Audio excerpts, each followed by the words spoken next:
megang pondok-pondok asrama. Hai pernah megang alim-alim ulama.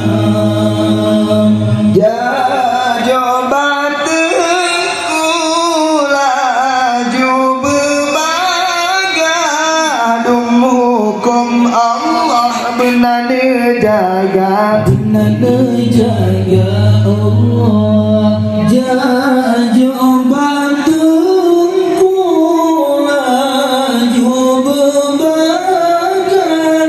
Dum hukum Allah benar jaga.